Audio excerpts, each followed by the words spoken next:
Sisters in Christ, our Holy Gospel will be taken from the Gospel written by St. Mark chapter 2. Tama ba yun? Apo. Chapter 2 ng St. Mark, verse 1 to Well, the to 12. Apo. Okay, brothers and sisters, pakinggan po natin. At ganito po ang pagkakasabi, brothers and sisters in Christ, after some days, Jesus returned to Capernaum. As the news spread that he was in the house, so many people gathered that there was no longer room even outside the door. While Jesus was preaching the word to them, some people brought to him a paralyzed man. The four men who carried him could get near Jesus because of the crowd. So they opened the roof above the room where Jesus was and brought the whole, lowered the man on his mat. When Jesus saw the faith of the people, he said to the paralytic, "My son, your sins are forgiven." Now some teachers of the law who were sitting there wondered within themselves, how can he speak like this? Insulting God? Who can forgive sin except God? At once, Jesus knew in his spirit that they were thinking and asked, "Why do you wonder? It is easier to say this paralytic man, 'Your sins are forgiven,' or to say, 'Rise, take up your mat and walk.' But now, you shall know that the Son of Man has authority on earth to forgive sin." And he said to the paralytic, "Stand up, pick up your mat, and go home." The man rose, and in the sight of all those people, and took up his mat and went out. All of them were astonished and praised God, saying, "Never have we seen anything like this." Beloved brothers and sisters, the Holy Gospel of our salvation. Praise To you, Lord Jesus Christ. Amen. Amen. Amen. Amen. Amen. We do believe. Praise the Lord. Purihin ang Panginoon at tawagin natin si brother na babasa naman sa wikang Tagalog.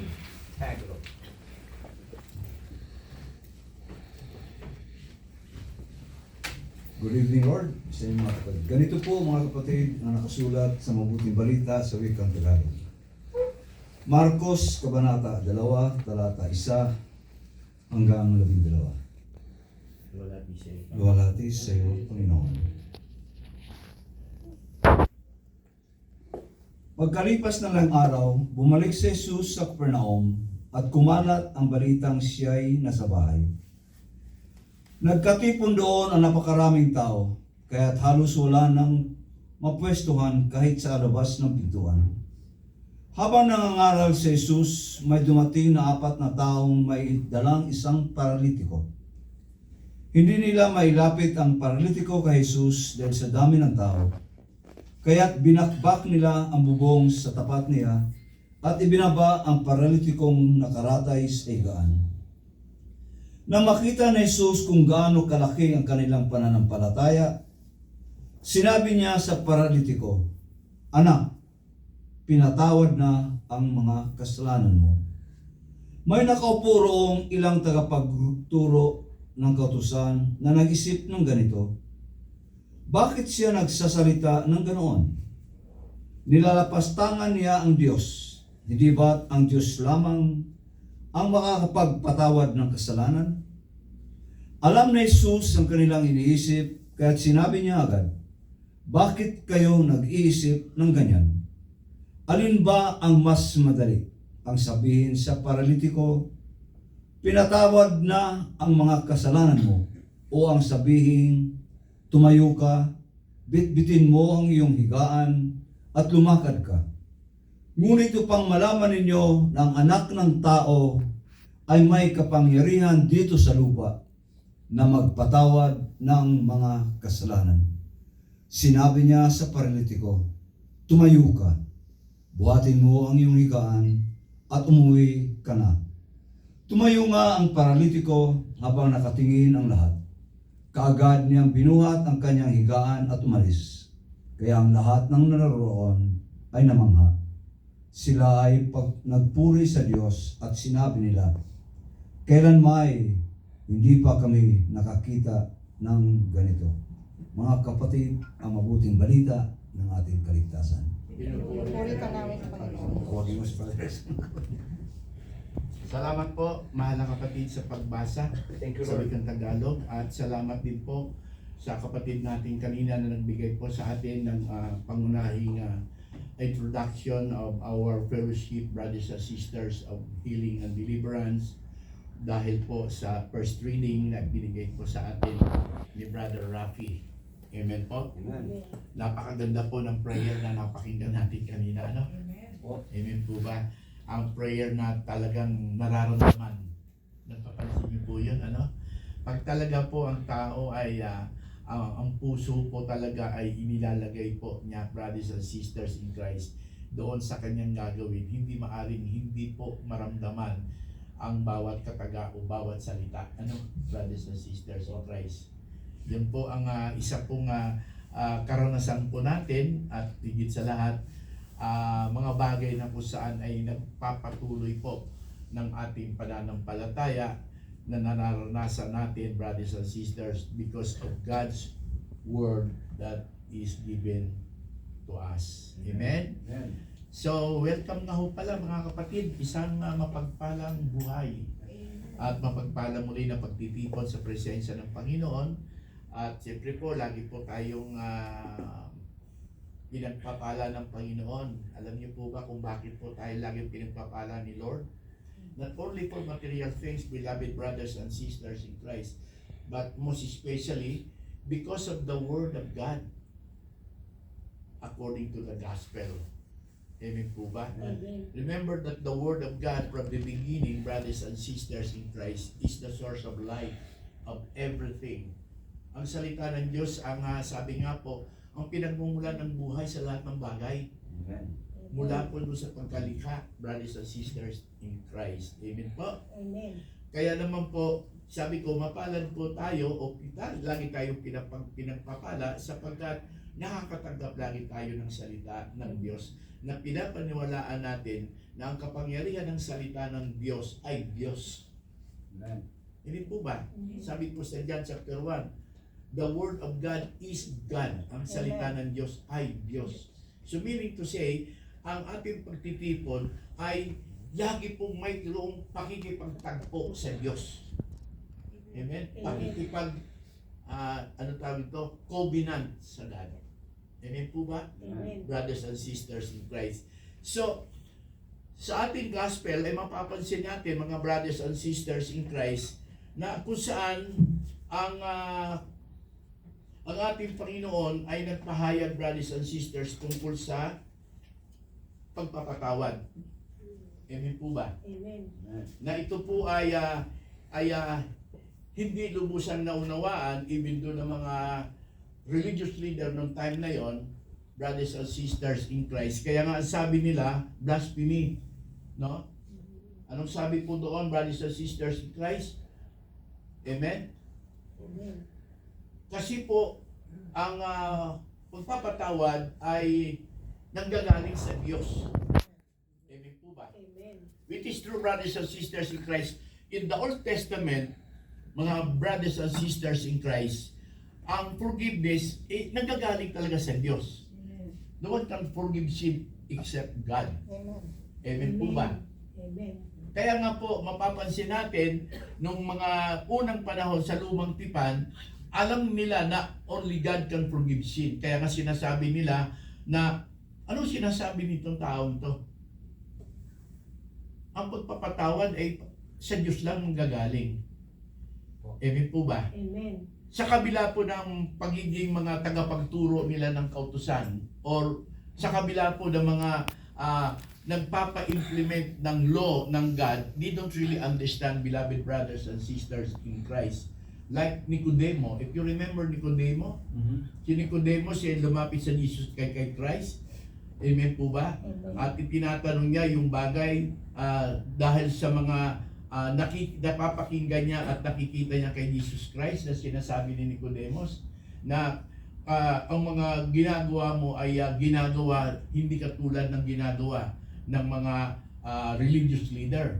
Sapagkat ang ginagawa mo ay nagpapatunay na galing sa Diyos ang ginagawa mo. Hindi po ba? So papaano ba ho yun? Kaya nga sabi ni Kristo, maliban, unless, di po ba, maisilang ka muli sa tubig at sa Espiritu, di po ba, eh hindi ka makakita at makakapasok sa kanilang langit. You cannot see and enter to the kingdom of God.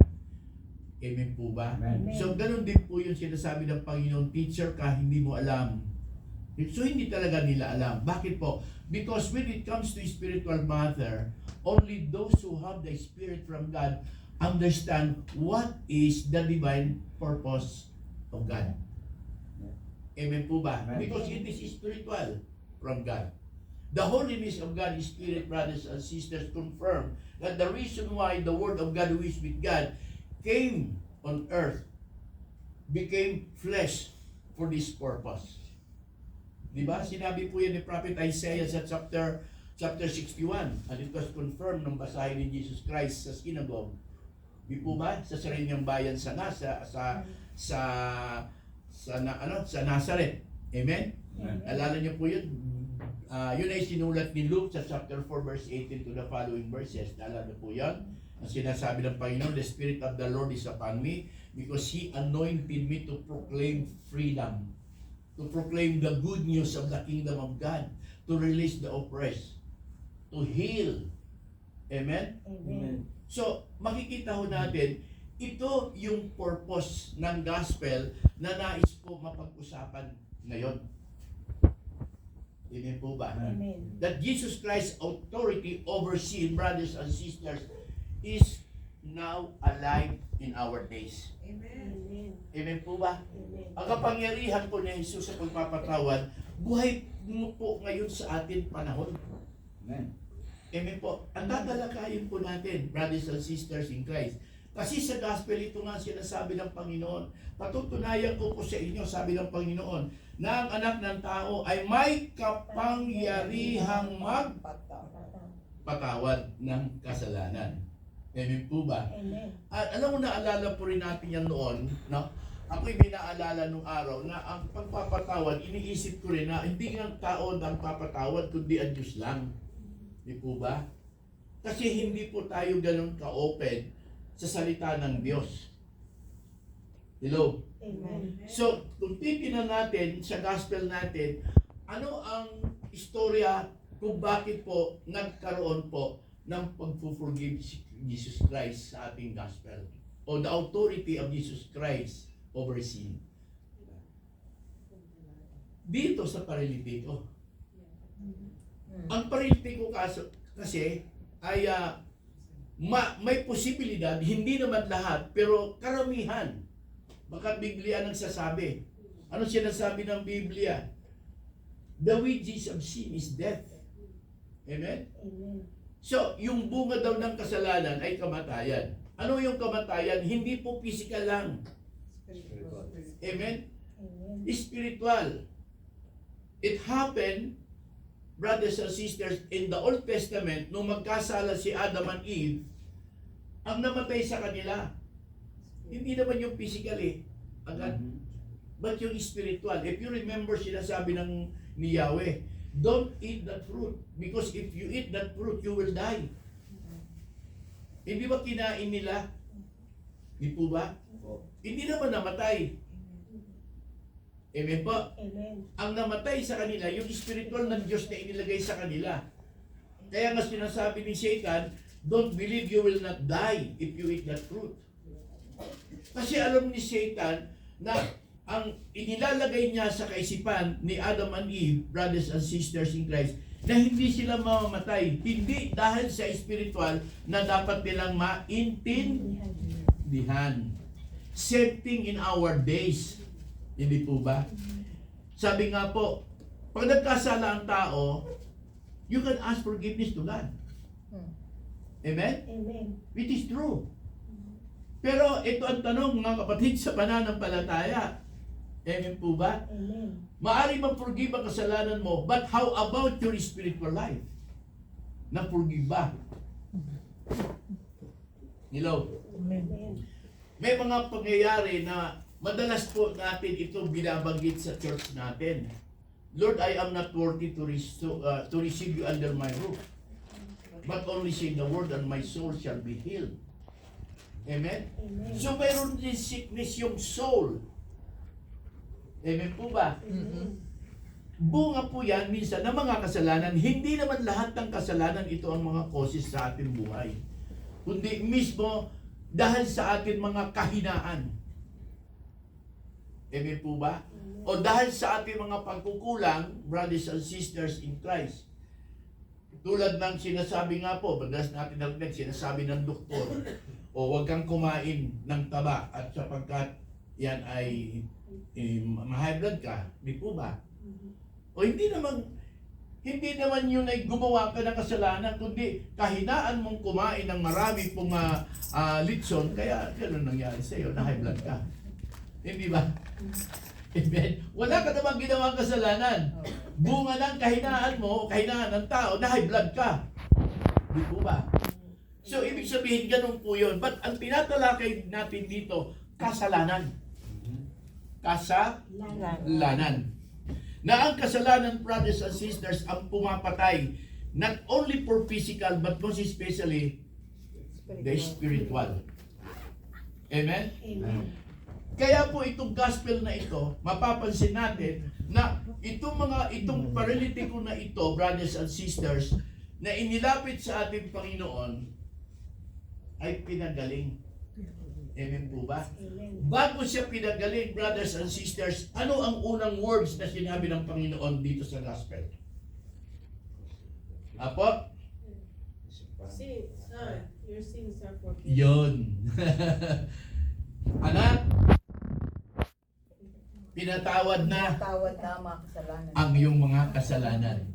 Bakit ito ang unang sinabi ng Panginoon, brothers and sisters in Christ? Bakit hindi niya agad nilay hands at pinagaling? Kasi alam ni Jesus Christ na ang sanhi ng kanyang pagiging paralitiko bunga ng kasalanan. Na siyang pumatay ng kanyang spiritual. Amen? Amen. Na nagkaroon, nadamay lamang yung tinatawag na physical. Nakakaya niyo po ba? Kaya, hindi nila talaga maintindihan, hindi nila maunawaan, brothers and sisters in Christ, no? Kung bakit po ginawa ng Panginoon yung bagay na iyon, na ang alam ng mga religious leader ng time na yon ay only God ang can forgive sin. Amen. The reason why is because they don't really know that Christ is God. Hindi pa nila recognize si Jesus na Diyos. Amen. Kaya nga anong ginamit ng Panginoon sa kanila? Anong sabi ng Panginoon? Patutunayan ko sa inyo.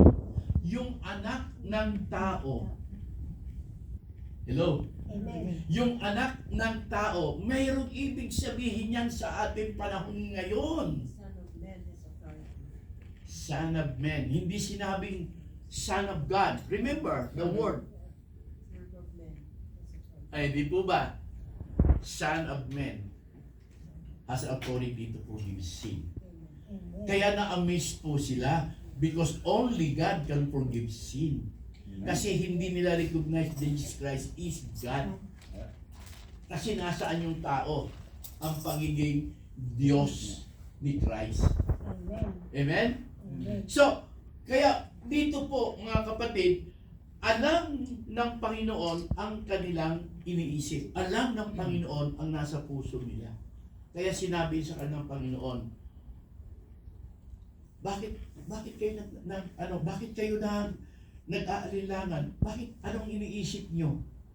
Ano bang madali? Ang sabihin sa kanya, pinatawad ka? O buhatin mo yung higaan mo?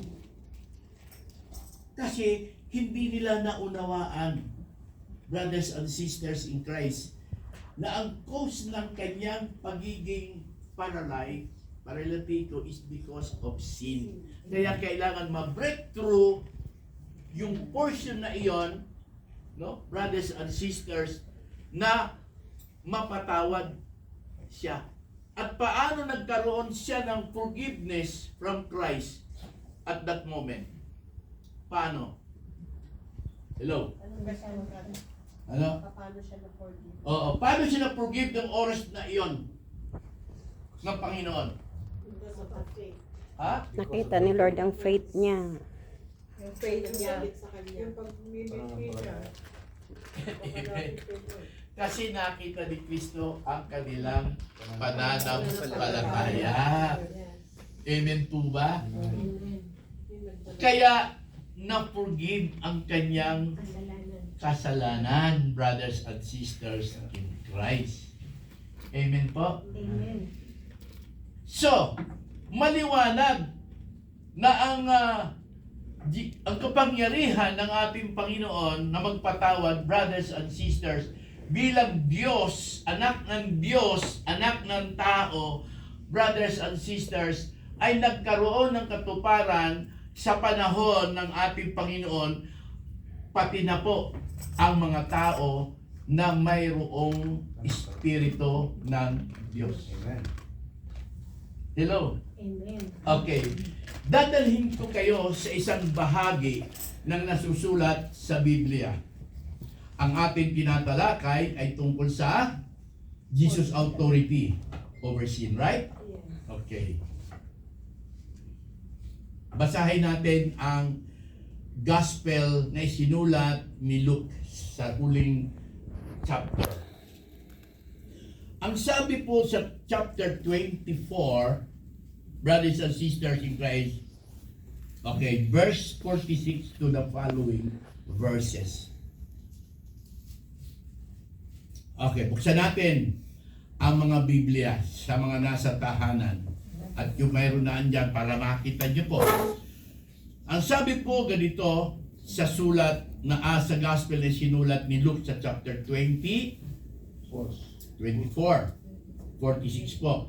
Sinabi niya sa kanila, ganito ang nasusulat. Kinakailangan magdusa at mamatay ang Kristo at pagkatapos siya muling mabubuhay sa ikatlong araw. Yan ang sinabi ni Kristo na isinulat ni Luke. Verse 47, sa kanyang pangalan, ang pagsisisi at kapatawaran ng mga kasalanan ay dapat ipangaral sa lahat ng bansa. Amen? Magmula sa Jerusalem. Verse 48, kayo ang mga saksi ng mga bagay na ito. Amen po ba? Amen. So, ang sabi po diyan, no, brothers and sisters, sa pangalan ng ating Panginoon, in the name of Jesus Christ. Amen. Amen. There is repentance and forgiveness to be proclaimed. Hello. Amen. At sinasabi po dito na sino yung mga saksi? Ha? Yan, yung verse ano na yan? Verse 48 yan, di ba? Ano na guys sa verse 48? Kayo ang mga pag sinabing saksi sa English is ano? Witness. Salamat po. Amen? Amen. Kapatid, ano ang ibig sabihin ngayon nito sa atin? Ha? The gospel that was given to us, brothers and sisters, about Jesus Christ's authority over sin is alive in us now. Yan ang sinasabi ko. It is alive in us now. Buhay na ito sa atin. Bakit po?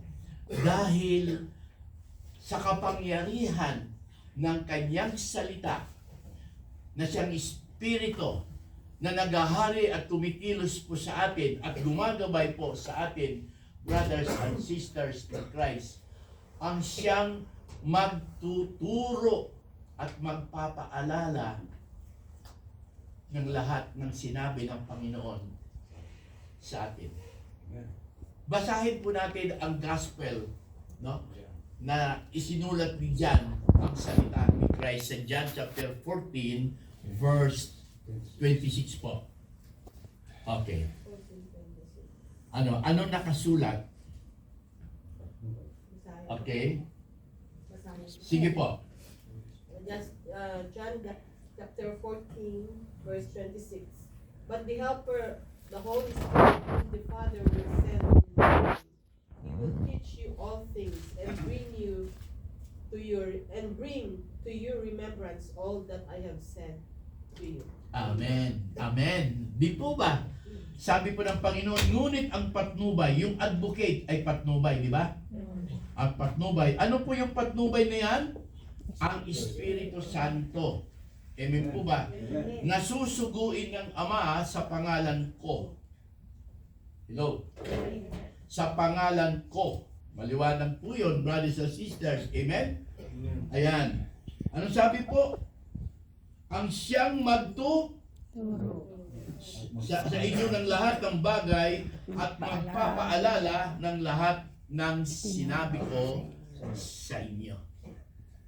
Kaya sa simula po ng pangangaral ng salita ng Diyos, brothers and sisters, the proclamation of the Word of God about Jesus Christ, mayroong na pong repentance.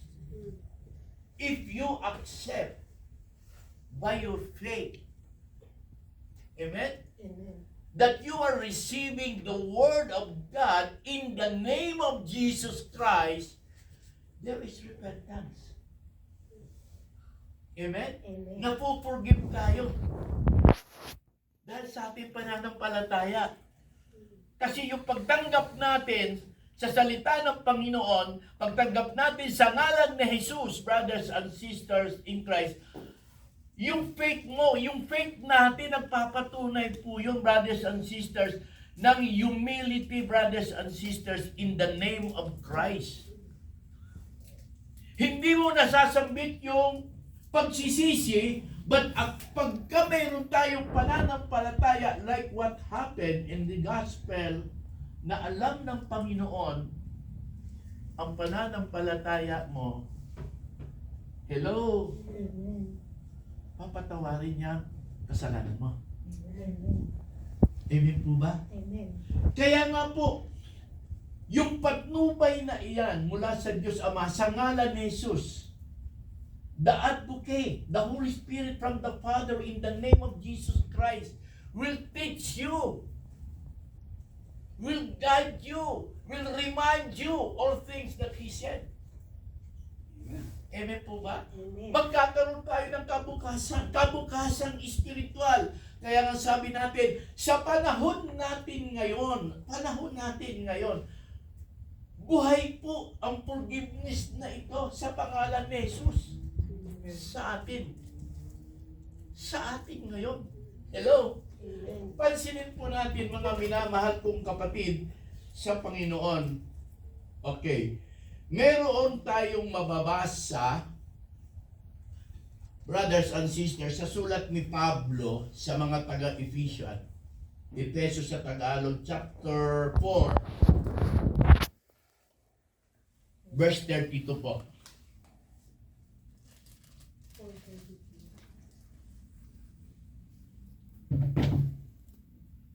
Okay. Ano nakasulat sa chapter 4:32. 4:32? Okay. Ano nakasulat sa ating mga Biblia? Be kind to one another, tender-hearted, forgiving one another, as God Christ forgave you. Amen. Kung gagawin natin ang bagay na ito ayon sa pananampalataya natin sa salita ng Panginoon. Di po ba? Amen po ba? Amen. Maging mabait, maunawain, mapagpatawad. Amen? Eh malamang, ang pagpapatawad po, brothers and sisters ng Diyos, eh nasa sa atin. Amen. Amen po? Amen. Hello? Amen. Kaya nga sinasabi po, naalala niyo po yung Matthew? Meron sa book of Matthew sa chapter 5 yun. Tinan niyo po. Yeah. Naalala niyo po yun? Opo. Sabi ng verse 14? Opo. Verse 14?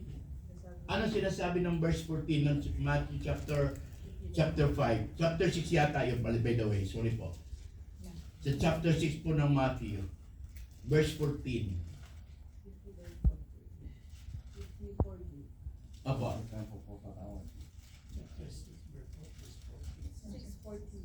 Okay. Anong nakasulat sa Bible? Okay, sige po. For if you forgive others their trespasses, your heavenly Father will also forgive you. But if you do not forgive others their trespasses, neither will your Father forgive you trespasses. Amen. Amen pa. Amen. So maliwanag po yun, kapatid. Kung, sabi po, kung pinapatawad ninyo ang nagkakasala sa inyo, patatawarin din kayo ng inyong Ama na nasa langit. Ngunit kung hindi ninyo pinapatawad ang inyong kapwa, hindi rin patatawarin yung Ama ang inyong mga kasalanan. Let us see the authority that was given to us now as men, as a human being, as a sinner at the same time. It's maliwanag po dun. Sabi po, kung pinapatawad ninyo, ibig may authority ka magpatawad. Amen? So yun ang ibig ko sabihin, na ang kapatawaran ito ay buhay na sa ating kapanahunan. Amen? Amen. Bilang isang mananampalataya, brothers and sisters, kay Kristo na ito, ayon sa kapangyarihan ng kanyang salita. Di po ba? So maliwanag po yun. Pag na-forgive ka, God will forgive also your sin. Inong araw, alam ba natin yun? Of course, hindi. Hatred hanggang buhay. Sinasabi pa nga natin, bakit ako siya patatawarin? Ano siya, siniswerte? Hindi po ba? Okay yun lang, kumbaga. Kasi hindi mo pa alam yun. Amen po? Amen. So, yun po yung mga bagay na nag-o-open ngayon sa atin sa gospel na ito. Hello? Amen. Sa patnubay, sabi po, the advocate, yung patnubay ng Espiritu Santo mula sa Ama, sa ngalan ni Jesus, nagpapaalala sa atin sa mga bagay na ito, na alin, hindi tayo perpekto. May kahinahan tayo, nagkakasala din po tayo. Amen po ba? Amen. At totoo yan, ikinukumpisan po natin yan sa pare, brothers and sisters in Christ. Kapag required po ng ating church yan, to confess. Hello? Amen. Amen po ba? Amen. Hello? Amen. Amen. Pero ang magpatawad doon sa isang taong nagkasala sa iyo, no? Napapatawad din ang kasalanan mo. Amen. According to the word of Christ. Amen. Amen po ba? Amen. So maliwanag po mga kapatid sa pananampalataya, pwede tayo pumunta sa church to confess our sins. Brothers and sisters, di po ba? But remember, you can also experience the forgiveness of God because of His love and mercy if you forgive to others. Unless hindi ka magpo-forgive, wala ka rin forgiveness. Amen? Amen. Ganun po yun. Pwede po tayong magalit. Amen po ba? Amen. That's But what prayer is. i-avoid mo lang na magkakasala ka sa iyong galit. Ano po yun? Ano po ba nagiging, ang ibig ko sabihin, na pagkakasala ka sa iyong galit? Ha? Ano pa? Kinikimkim. Kinikip-kip. Grudge niya, holding grudge. Holding, ano? Grudges. Ano ka? Revenge, retaliation. Yun, pagbibitaw ng salita. Kasi sa galit mo, magbibitaw ka ng salita. Yung salita bibitawan mo, doon ka magkakasala. Amen. Hello? Sa natin makikita, buksan natin ang Matthew chapter 12, 36 to the following. Matthew chapter 12, verse 36. Ano nakasulat?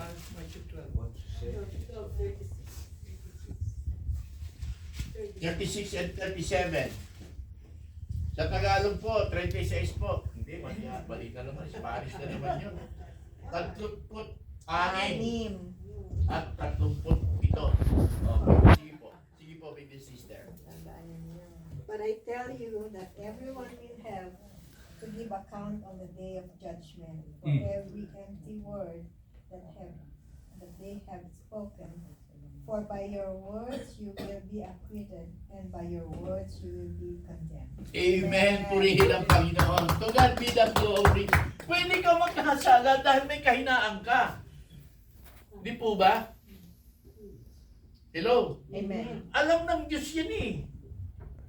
Alam ng Panginoon yan. May kahinaan tayo. Di po ba mga kapatid sa pananampalataya? Pero i-avoid mong magkasala. Amen po ba? Ano yun? Huwag kang magsalita ng hindi maganda sa Kanya. Amen? Ngayon, pwede ka ma-acquit doon sa kasalanan mo, na doon sa nagawa mo na kasalanan, o nakagawa ng kasalanan sa'yo, nagalit ka, isang sabi nga, pwede kang hindi makatulad doon eh. Sa paanong paraan? Ipadalangin mo yung tao. Lord, pinapadalangin ko po siya. Brother, ang magandang example po ay yung asawa ni Charlie Kirk, pinatawad niya kung pumatay sa asawa niya. Mayroon ganun, ano? Ayun. See? Kung matatanong ko lang, yung pagsasalita ng mga nagkakasala ang tao, paano kung sa isip mo lang ay binubulalas? Sige. Maganda yan. Anong pagkakaiba? Ganito yun. Ang pagkakasala, kasalanan pa rin ang isip ka. Kaya lang, iba ang judgment ng kasalanan by mouth. Message kita. Kasi lumabas yung Bakit po? Because there is power in tongue. Yes. Nagkakasala tayo sa isip. Pero kung kinip-kip mo lang, Opo, normal po yun makikip mo kasi tao ka eh. Hindi nawawala po yung tinatawag dito na kung ano yung nararamdaman mo eh. Hindi po ba? But yung sinasabi niya, yung avoid the word that comes from your mouth. Di ba sinasabi nga ng Panginoon, hindi naman ang pumapasok sa atin ang nagpaparumi sa atin sa mata ng Diyos. Kundi kung ano lumalabas sa atin, yun ang nagpaparumi sa atin sa mata ng Diyos. Because every word that comes from our mouth, it is from our heart. Amen. Hindi ba? Hello? Amen. So ito yung sinasabi ng ating Panginoon sa ating kapanahunan. Kaya nga sabi po, you are now witness ng alin? Ng forgiveness. Yun ang sinasabi ng Panginoon sa mga alagad. Hello? Amen. Ano ba yung witness? Hello? Sa Tagalog? Saksi. Saksi. Hindi saksi ni Jehovah, ha? Saksi ka ng alin? Ng forgiveness ng Panginoon because you are using that forgiveness to others. Amen. Hindi po ba? Parang ito is warning sa ating lahat. Dahil That is the reason why the gospel what was given to us is to dahil remind us, magpapala na tayo lahat. to refresh us. Amen? Hello? Amen. alam ang pagpunta ng Panginoon sa mundong ito dahil sa kasalanan. Alam ng Panginoon yan. Kaya nga po kapatid, inialay niya ang kanyang buhay, ang kanyang dugo to break the power of sin, brothers and sisters in Christ. Amen po? Amen. Yun ang ibig sabihin, mga kapatid, sa pananampalataya. Kaya kung tayo po na tumatanggap dito, sa pasimula pa lamang ng mga salitang binabanggit natin ngayon sa pamamagitan ng salita ng Panginoon, nililinis na ang karumihan mo. Amen. That is what Jesus said in John chapter 15 verse 3. You are already clean. That you are already clean by the word that I have spoken to you. That is what Jesus said. Amen. Nililinis ko kayo. Di ba? Basahin natin yun. Nililinis ko na kayo. Kami nakasulat doon. Kailan natin kung ano nakasulat. We are already clean. Okay. Sa English, We are already clean. okay. Itagalog, nalinis na kayo. Ibig sabihin, present yan. Hindi yung lilinisin ko kayo. Pag sinabing lilinisin ko kayo, coming yun. Ha? Bukas pa yun. Yung sinabing linis ko na kayo, you are already clean, present. Diba? Iba naman yung past tense, iba naman yung future tense. So ngayon, kung may nagawa ka, nililinis ka na. Nag-isip ka nga sa isip mo, sabi ni brother eh. Nag-isip ka. Inisip mo yung kapitbahay mo, pangit-pangit mo sa isip ka na. Nilinis ka na. Amen? Amen. Lalo na kung sa isip lang, hindi naman sa salita eh. Na pinagmumura mo talaga siya. Amen po ba? Amen. But still, brothers and sisters, may paraan pa rin po. Ano po yun? Sabi nga po ng binasa natin dito, in the name of Jesus Christ, there is repentance and forgiveness of sin. Hindi ba? Prayer and fasting. Prayer. Fasting. Amen? Amen. Yun po yun. It's matter of sacrifice for your repentance. Kasi marami nagsisisi. Ang totoo nun, mouth lang yun. Wala po yung tinatawag na action of faith. O, di ba? Lord, patawarin mo po ako sa aking kasalanan. O, gano'n lang. Si Kristo po, nang tinubos niya ang kasalanan ng tao, nagsakripisyo siya para sa iyo. Amen. Para sa atin. It's a matter of sacrifice. Hindi po ba? So kung kailangan natin, no, ng repentance, samahan mo siya ng gawa because of your faith. Amen. Amen. Anong ginawa? Tingnan mo po rito ha. Anong ginawa nitong mga kasamahan ng paralitiko? Umakit saan? Sa bubong. Anong ginawa nila sa bubong? Minutas. Tinanggal nila yung bubong, yung cover. May action. In action. Kaya nakita ng Panginoon yung pananampalataya nila may kalakip na gawa. Amen. Nagsakripisyo sila para tanggalin yun eh. Amen? Amen. Hindi yung Lord, forgive me, Lord, forgive me. It's only your mouth ang humihiling. It is not your heart. Kasi ang feelings, ano ba sa Tagalog ng feelings? Damdamin. Feelings. Damdamin. Damdamin. Pakiramdam. Pakiramdam. Ang pakiramdam na nagbumula sa puso, brothers and sisters, ang hinahanap ng Diyos sa'yo. Hindi yung isip mo lang o yung bibig natin, kundi yung sa puso. Hindi sa nguso. Amen po ba? Amen. Kasi yung puso, brothers and sisters, ang may pakiramdam. Amen po ba? Amen. Kung ano ang damdamin mo, kung anong nararamdaman mo. So, ganun po yun. Konting sakripisyo lang. Di ba? Pag humingi tayo ng repentance, samahan natin ng sakripisyo. Amen po ba? Kasi marami, nanggaling ako dyan eh. Alam ko nanggaling din kayo dyan eh. Lord, patawarin niyo po ako sa nagawa kong kasalanan. Salamat po, Lord. Di ba? So, mag-gold na ako, Lord, ha? Magpa-party na ulit ako, Lord. Yun ang mga bagay na hindi naging bukas po sa buhay ng pananampalatayang Kristiyano. Kaya nasabi ko, napakapalad po ng katulad natin na nakakapakinig ng salita ng Diyos. Bakit po?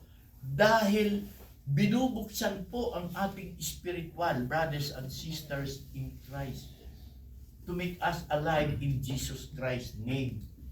Okay, Ephesians po, chapter 2. Tingnan natin ang nakasulat sa aklat ng Efeso sa chapter 2. Okay, ganito po ang kalalagayan natin doon na ngayon po, pinapaalala sa atin ng sulat ni Pablo na ito.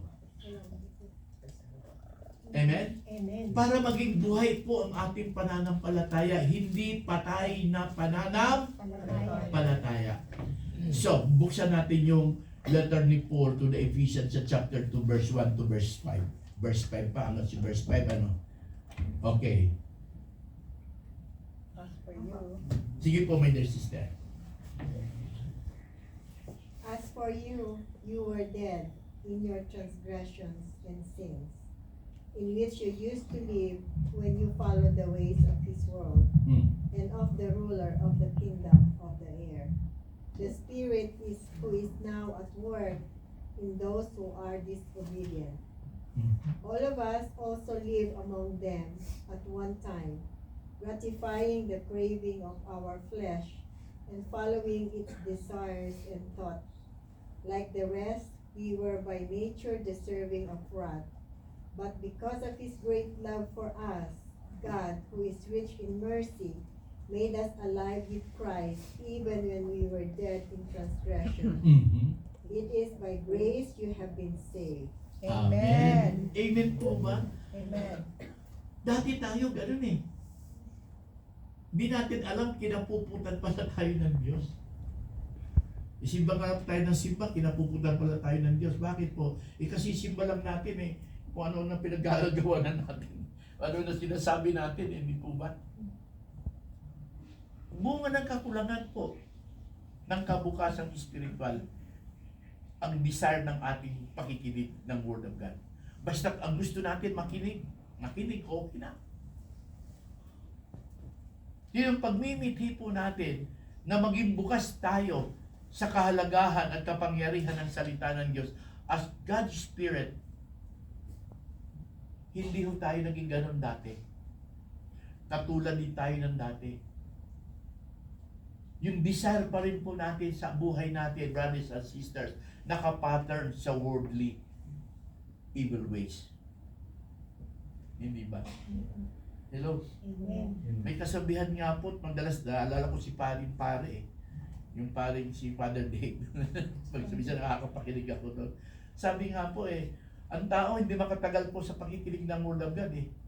Hindi makatagal siya.